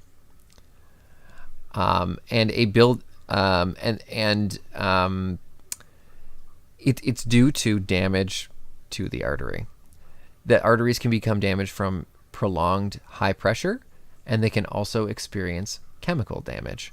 And so the cigarette smoke is probably one of the leading causes here of arteriosclerosis. It certainly is highly contributory towards arteriosclerosis. So the arteriosclerosis is the hardening of the arteries. When we're talking about hardening, we're talking about arteriosclerosis. And remember that your arteries need to be flexible, right? That you need to be able to constrict them. You need to be able to relax them so that you can redirect blood flow properly, so you can control your blood pressure properly. Part of the way that you control your blood pressure is by being able to constrict and relax your blood vessels. So when you harden them up and create this calcium on the inside, it's actually crispy. the inside of the, I remember when I did my human dissection in first year university, we were dissecting an elderly woman who was very overweight. And her arteries were crispy, like potato chip crispy. I know that's kind of gross to think about, but they were really, really crispy on the inside. And that's arteriosclerosis. So it's from a lifetime of poor diet and lack of exercise. But that happens. So what can that cause? Well, if you can't properly control the blood flow, you're going to end up with hypertension, high blood pressure. Those pieces of calcium can break off and potentially begin the clotting mechanism, which is going to lead to heart attack or stroke. And then if that plaque actually reduces the amount of flow through an artery. And so what you end up getting is restricted blood flow to your organs. If you don't get enough blood flow to your kidneys, they start to die and you get kidney failure. If you don't get enough blood flow to your hands, to the tips of your fingers, you get necrosis in your hands and the tissue starts to die. So arteriosclerosis can be very severe, and it's, well, we already talked about the causes. So that's one aspect of this sort of artery narrowing. Okay, so the narrowing is partially arteriosclerosis, which is the calcium, okay, the crispiness, and atherosclerosis is what's going on underneath the calcium. So underneath the calcium, when the artery becomes damaged, there's an inflammatory response that happens, and fat gets deposited underneath the endothelial layer of the artery. And so the fat is getting deposited from cholesterol into underneath the surface, and then a hard cap is eventually going to form, which eventually hardens into a calcium deposit, which is arteriosclerosis. So these things are related to each other. And those caps that are on top can rupture. When they do rupture, they have a tendency to create clots. And then the clots can obviously go somewhere, and it's basically a plug. And you'll notice that this process also greatly narrows the diameter of the artery, restricting blood flow. Okay, so both of these things are related to each other. They have slightly different causes, but typically these causes work together. And these processes are often found together. And so again, they're kind of used interchangeably, but they're not interchangeable. They are actually slightly different things. So what does it look like when you have peripheral artery disease? That is, you have blocked off your arteries with arterial and atherosclerosis. Well, and image warning here, this is kind of gross, but you get necrotic tissue. So this person has necrotic tissue in the hands and in the feet. Now, the reason for this person's peripheral artery disease, athero and arteriosclerosis, is actually diabetes. Uncontrolled diabetes will also damage the sides of your arteries over time, and they lead to quite severe arterial and atherosclerosis, which can lead to this necrotic tissue in the extremities, or blindness, because it affects things like blood supply to the optic nerve and things like that. But anyway, this is necrotic tissue. This person is going to have their hands and feet amputated here, which is really unfortunate. Diabetes, by the way, is the #1 cause of amputation. That might surprise you to hear that. You would think that would be from industrial accidents, or I don't know. I don't know why people think people get amputations, but in North America, if you're getting an amputation, far and away, it's probably caused by uncontrolled diabetes. Hypertension, we already mentioned this, the idea that you can have high blood pressure. Your arteries are not elastic, and keep in mind that they're often not elastic because you have these mechanisms in place. Arterial and atherosclerosis are preventing your arteries from being flexible, which is leading to high blood pressure. Your heart has to work harder. So if you have really, really high blood pressure, it can lead to heart failure, which is just like your heart simply cannot perfuse your body any longer. It can't create enough pressure, and there's too much back pressure pushing on the heart every time it's pushing that you basically exhaust your heart, and it causes heart failure. You get this weird thickening of the heart. It's a maladaptive thickening that is from all this back pressure constantly pushing back on the heart. This is not adaptive thickening. It's very different to the type of thickening that you get from exercise, like when you work out. So that increases your chance of a heart attack and increases your chance of having a stroke. It's associated with kidney failure because if you put too much pressure through your kidneys are basically like a filter. You're sending blood through them and they filter out the stuff you don't want. They keep in the stuff you do want. But if you put super high pressure blood through your filter, you break the filter. It's essentially what it is. So it causes kidney failure. It breaks apart the little filtering mechanisms in your kidneys. And obviously this is going to lead to shortened life expectancy. Heart failure is not something that you usually last too long with. You can potentially treat hypertension through medication. There are dietary and lifestyle changes. Most of them include significantly increasing the amount you're exercising. I remember taking kin, and the one thing that came up in kin more than anything else is that exercise could be prescribed to a huge percentage of people that are going to the doctor, especially for chronic health problems. People that have problems with peripheral artery disease, they have problems with hypertension, and it is just so rarely prescribed. I mean, keep in mind that you have to do it carefully because you don't want to accidentally cause a heart attack or stroke in somebody. But it is so rarely prescribed, even though it's one of the few effective things, and it doesn't involve any drugs. But people just typically don't stick to it, unfortunately. So.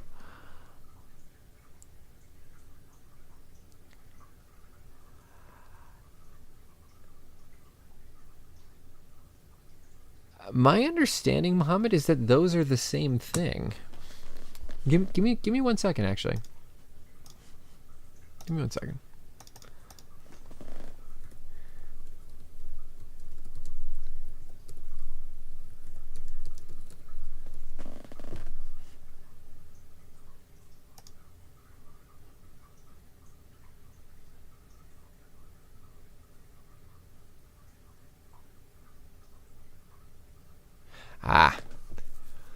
So there, whoop.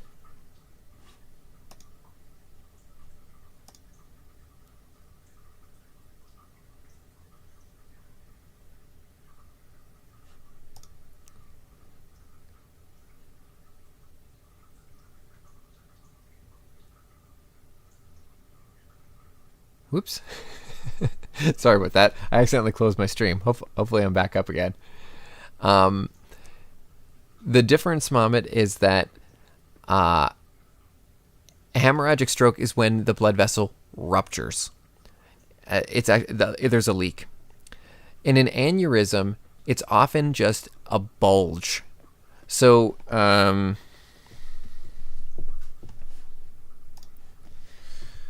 this up quick here.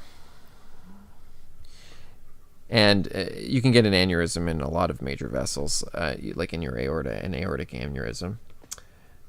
But if you can imagine, if you've got a blood vessel going through the brain, come on now. If you get a bulge in it, is this going to draw?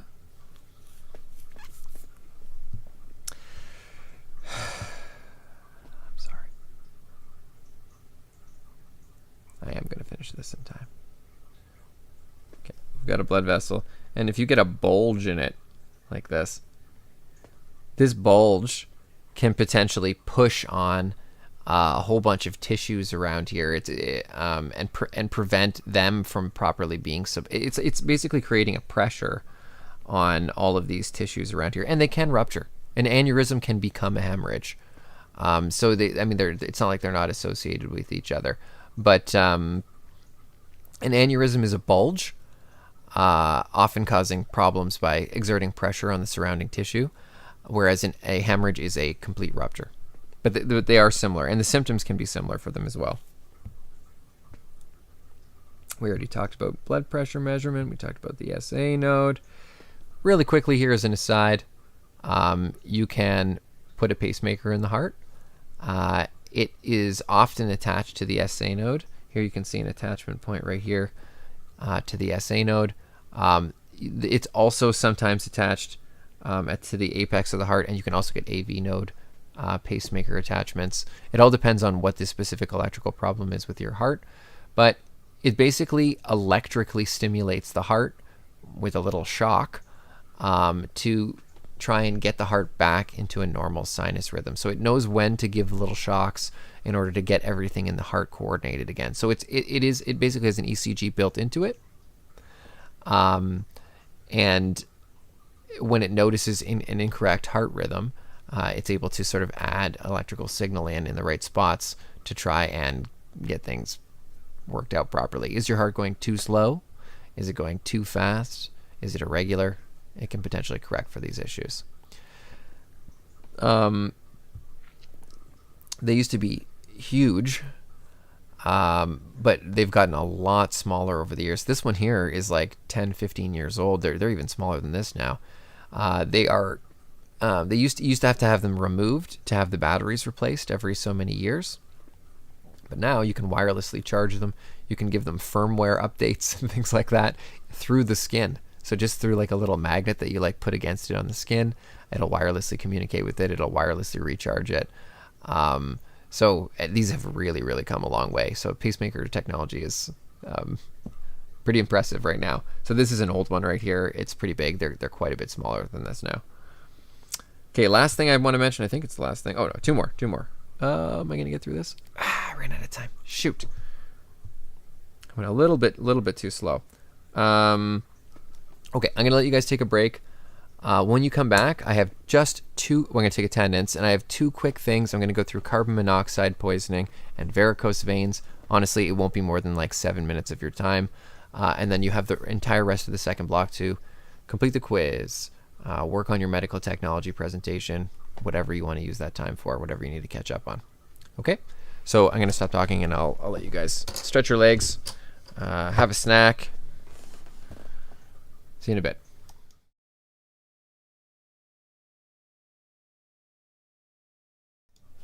Hey guys, welcome back for the second half. Please let me know in the chat if you're here.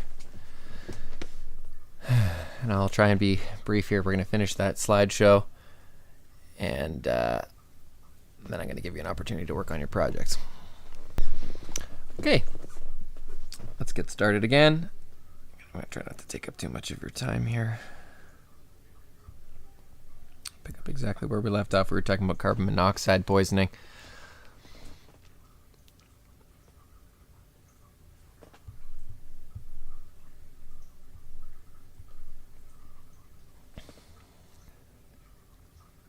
Okay, so we have previously discussed how hemoglobin, remember that there are millions of them in your red blood cells, they bind to oxygen in order to, they're like a carrier molecule that carries the oxygen. It has a very high affinity for oxygen, and so when it passes by the lungs, it basically grabs the available oxygen just because it has a high chemical affinity for oxygen and helps transport it in the blood.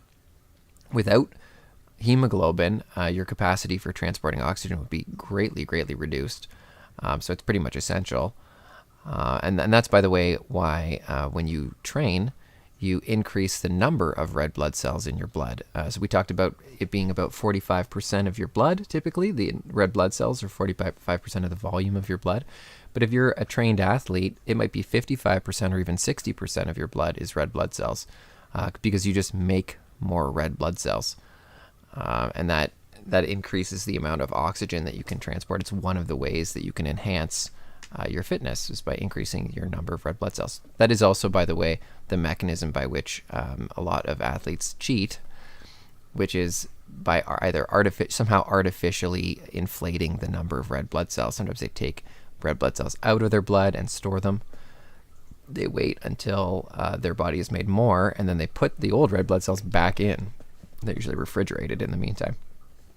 That's one way. Or you can take a chemical that forces your bone marrow to make additional red blood cells. That is a hormone called erythropoietin. Anyway, it's another way that athletes cheat. If you'll remember, I don't know if you guys, if people still talk about Lance Armstrong. Lance Armstrong, 8-time Tour de France winner. Well, I should say fake winner. He won because he cheated, but he was an extremely famous athlete. I don't know if people still know who Lance Armstrong is. That was like a while ago now. But anyway, that's how he cheated. He was taking EPO, erythropoietin, which is a hormone that increases the number of red blood cells you have. And he did a very good job of disguising the fact that he was taking it so that he didn't get caught. And I know, of course, he wasn't the only elite cyclist doing that. There probably all of them were doing it at that time. But he was one of the ones that got caught anyway. So, sorry, I'm going a little bit off topic, but where I'm going with this here is that that is how you transport oxygen in the blood, is through your hemoglobin. So it's highly problematic that carbon monoxide, CO, has a much higher affinity for hemoglobin than oxygen does. And so it actually displaces oxygen on the hemoglobin. So if you'll remember, when you burn something, that is, you have a combustion reaction, and you would have talked about this in grade 10 chemistry, but you've got your hydrocarbon. Oh, is this going to write on here? CXHY. That's a hydrocarbon with carbons and hydrogens. Sugars are, by the way, also a hydrocarbon. And then you mix it together with oxygen. And then what you get as a product of that is carbon dioxide, water. And if it's incomplete combustion, and usually any form of burning is always going to have some incomplete combustion, you're also going to get some carbon monoxide and just carbon, which is soot, basically, as a product of incomplete combustion. So that happens pretty much any time you burn a hydrocarbon. Do you have a furnace in your house? Do you have maybe you have a car, which burns hydrocarbons. Anytime you do this, you're going to produce fairly significant amounts of carbon monoxide. And that carbon monoxide is usually ventilated. In fact, modern furnaces are built so that the loop where you find the carbon monoxide, the actual exhaust loop, is not continuous with the air in your house. It actually pulls air from the outside air, burns it with the fuel, and then there is a direct flow back out of your house again. So there's no interaction between that air and the air in your home, ideally. And that's assuming that you have no leaks in your furnace system. It's a closed loop. Excuse me. So that's how it's supposed to work. Assuming you're using your car and it's not in an enclosed space, it's outside, you're also not going to be exposed to the carbon monoxide in that case, because it's just going to be ventilated to the air outside. It's a fairly small quantity, and so you're not getting any significant exposure to CO. However, if you're burning something in an enclosed space, and you hear about people doing stuff like this all the time, they use their little portable barbecue in their kitchen or something like that. Or maybe you're using a gas stove and you don't have any type of ventilation above your gas stove. Gas stoves require very significant ventilation above the gas stove in order to vent the carbon monoxide that's produced by the gas stove. And so everybody with a gas stove would have some type of ventilation above it to properly vent the carbon monoxide. So and sometimes it occurs where there's a problem with your furnace or whatever, and you have some significant buildup of carbon monoxide in your home. That carbon monoxide has no color. It has no odor. It is completely tasteless. It doesn't irritate anything. And so you're not going to know. You're not going to know that carbon monoxide is building up in your home, which is why that carbon monoxide detectors are mandated by law. Hopefully you have carbon monoxide detector in your home. If you have an older home built before, when did they mandate them? 1987 or something?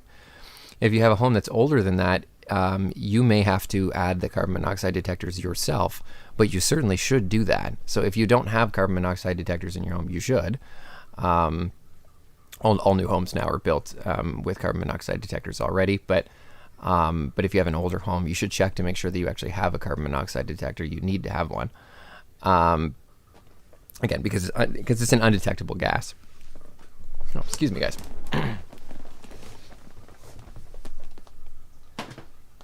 Sorry about that. It sticks to your hemoglobin 200 times stronger than oxygen sticks to it. And the problem is that CO is just going to go in a loop around with the hemoglobin through your system, back to the lungs, through your system, back to the lungs, and it doesn't let go when it gets back to the lungs again. It basically goes on a continuous loop, and it takes up the spots that are meant for carrying oxygen. So it really significantly decreases how much oxygen you can transport in your system. And obviously, if you do that, you are not going to properly perfuse your body's tissues with oxygen. So you don't really need very much CO in order for this to happen. It's a relatively small amount that's necessary, which is why it's one of the reasons why it's so dangerous. And yeah, obviously, if you're not providing enough oxygen to your tissues, you can get brain damage, you can get heart muscle tissue damage. The early signs of CO in terms of symptoms are a lot just like fatigue. I mean, you feel tired. Sometimes you feel a little bit confused. There's a little bit of dizziness involved, a headache. I mean, people feel like that when they get a cold. So it's often misidentified by people as being something else, which makes perfect sense, which is another reason why it's so scary. It's hard to identify. So how do you potentially fix this problem? You have this CO stuck to your hemoglobin going in a circle. Well, the best way to do it is to try and force oxygen into the system. And so you can do that by putting somebody in a hyperbaric chamber. We talked about hyperbaric chambers the other day, I think.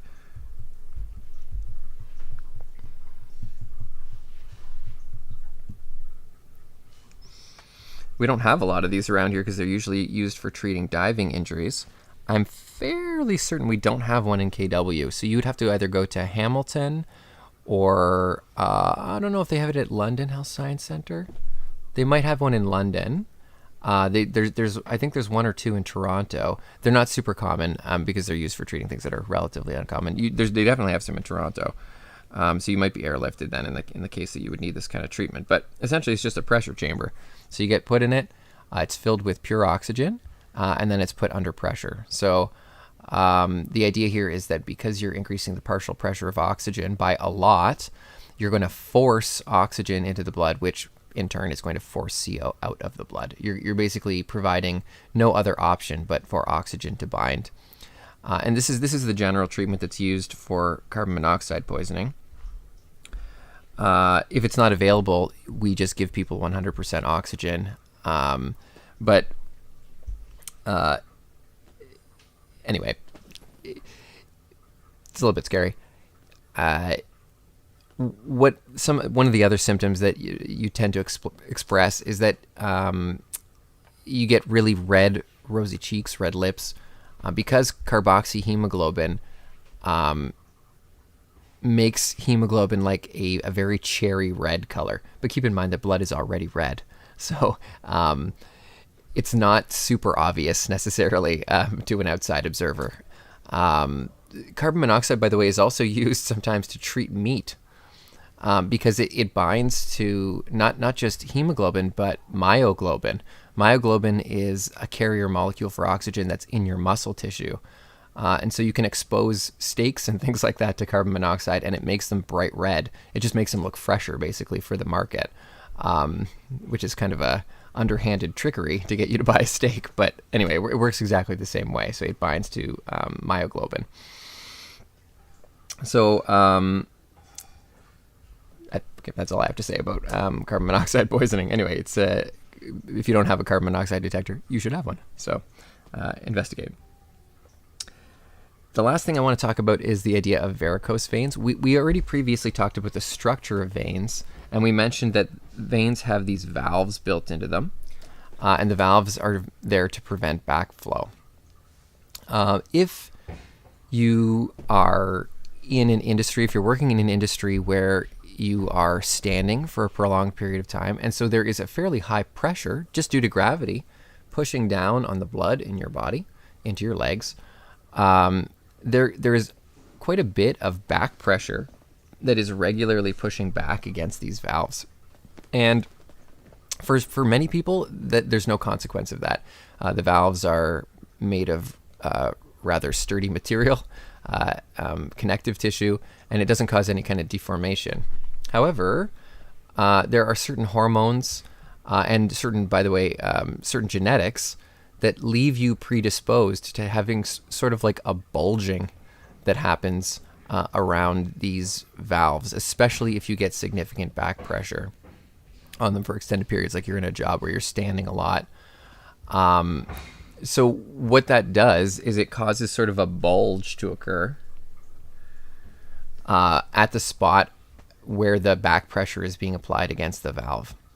And you can end up actually getting little blood vessels that grow off of the bulges and sort of spider out from the bulges. What's essentially happening here is that your body is attempting to build another pathway for that blood to get returned to the heart, because it doesn't appear that it is making its way back through the regular circulatory mechanism. And so you're building these sort of like back vessels off of the valve. So like I said, there are hereditary factors here. You can be genetically predisposed to this, but it is much more common in women than men. And one of the reasons for that is that during pregnancy, some of the hormones that are released during pregnancy are designed specifically to make your connective tissue softer. You are intentionally making your connective tissue softer, and that is to allow a baby to exit. So there are some connective tissues on the path there that need to flex and bend in order to allow a normal birth, a normal delivery. The problem is that you don't necessarily want your veins to become more flexible, but the hormones are not necessarily that specific. They cause flexibility in a lot of connective tissues, not just the ones that are going to be directly responsible for the birth process. So that increased flexibility of the tissue can potentially lead to this bulging and this sort of like backflow. It tends to happen to women in postmenopausal state, so after menopause. It can happen to men too. It just doesn't happen to men as often, and it also becomes more likely to happen as you age. Oh, I also forgot the abdominal straining. If you're not getting a lot of fiber in your diet and you're doing a lot of pushing when you go to the bathroom, having that increased intra-abdominal pressure, along with causing injury to your large intestine, which is not particularly good for you. We didn't really talk about that in the we didn't do digestive system illnesses actually. I guess I ran out of time. I must have cut that for time. But anyway, that can lead to problems for your digestive system, but it can also lead to problems, increased pressure, back pressure on the veins, which can exacerbate varicose veins. So what does it look like? The bulges and the sort of the back vessels end up looking like this. And you've probably seen this before. This is very common, especially in the elderly. So the older you get, the more common it is. Most of the time, this doesn't have any symptoms associated with it. So there's no pain. People don't think it looks nice. So people are sometimes don't like the aesthetics of this. But often there is no symptoms associated with it. However, some people do have pain as a result of the varicose veins. There are various ways to treat it. You can have them surgically removed, which is usually only done if you are having significant pain, because again, you don't want to have an unnecessary surgery. You can have them done for cosmetic reasons, but typically surgical options are only considered when it's causing you significant pain. There's also, I believe there's a new treatment where they inject the varicose veins with, I want to say citric acid? I'm not sure exactly what it is. I'll have to double check. But they inject them with something which causes the vein to basically close off and be broken down, and then it gets reabsorbed. So there are some chemical treatments for this as well. I don't know how common those treatments are. I've heard of them, but I don't know if we prescribe them regularly in Ontario. But anyway, that's the nature of medicine. So I don't know if we necessarily have that treatment here, but surgical options do exist. There's also an option where you can surgically go in and use little rubber bands to tie off varicose veins, and then I believe they just shrivel up, and then well, they're not rubber. They're the material they use to tie them off is like a suture that breaks down over time and gets absorbed by your body. So that is also another strategy that can be used to tie off these bulgy parts of the vessel. Anyway, that's varicose veins. Not really anything terribly serious, although some people do have pain associated with it. And that's the end. Woohoo! That's the last illness that I'm going to talk about. I don't think I missed anything on the sheet. Let me know if I did. If fairly confident I covered everything.